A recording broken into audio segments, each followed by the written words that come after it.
Greetings, roller coaster fanatics, and welcome out to a Fanatic Reviews. It is that time again. I'm very excited to continue doing this series, of course, and I told you guys I'll be talking about the coasters that I rode during the Christmas events. We had Six Flags America, and now we're going to talk about a coaster at Dollywood. He's actually been to Dollywood, so I've got a friend here. His name is Brian. He's been in a couple of my videos. He's going to help kind of discuss and kind of review this roller coaster and kind of give our overall thoughts, and we'll both give this whatever score we feel Wild Eagle deserves, and we will let you know. We'll have like the letters on each side for which one we just decided.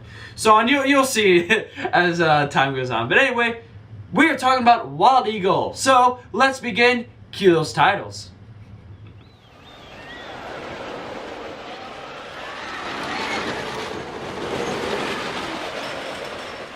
So, Wild Eagle is a B&M wing coaster. It's actually the first B&M wing coaster, only behind X-Flight, which actually opened, I believe, 2 weeks after this. So this just barely takes it as the first ever B&M wing to enter America. This coaster, Wild Eagle, is actually over 200 feet tall because it stands on top of a pedestal.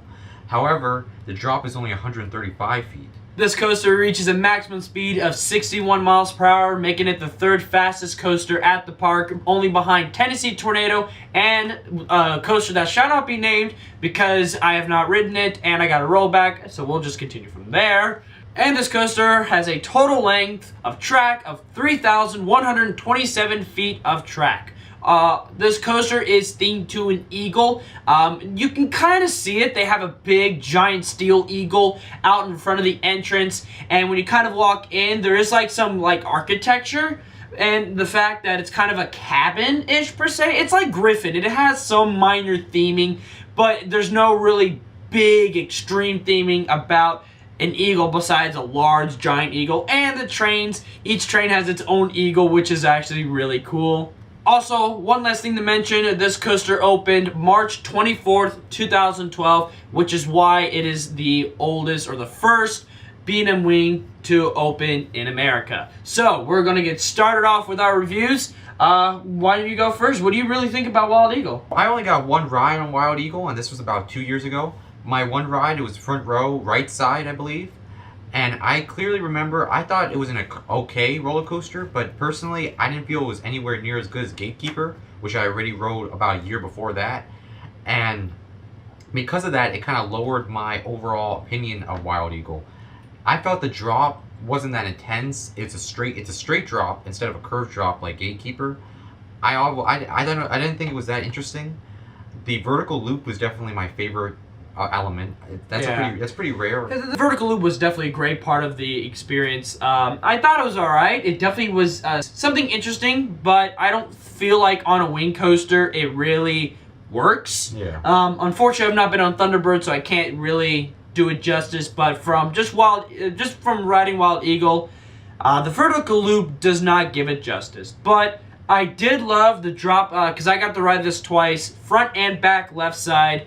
And I definitely enjoyed this ride. I am a wing coaster fan, actually. I'm just going to throw that out there. I love the concept of wing coasters. I love the overall feel of wing coasters. I mean, Gatekeeper is phenomenal. And I will say this is not as good as Gatekeeper. It has some solid points, but I will say there is a couple points where this coaster does feel a little bit boring. I love the first off with the drop, especially back row. You get launched right into it. The vertical loop is great. And I love that 0G. It starts out fast, and then you slowly kind of creep out, and that is really cool. Yeah. What was the 0G roll? What did you think about it? I don't remember much of it, but I think it was definitely an excellent element to the ride. And one thing I want to point out that I noticed is that Wild Eagle sits on the top, or towards the top of the hill that Dollywood sits on.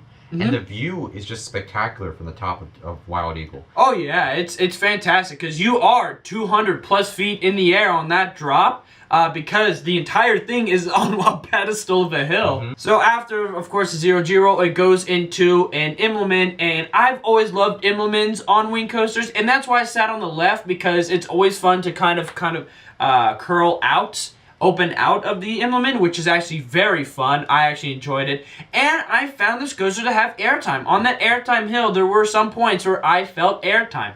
But the point where I did say it did feel boring was that first helix, where when airtime went into the helix, I kind of thought that was a little bit pointless. But I did find the final helix actually to be pretty intense, and I did feel some G's.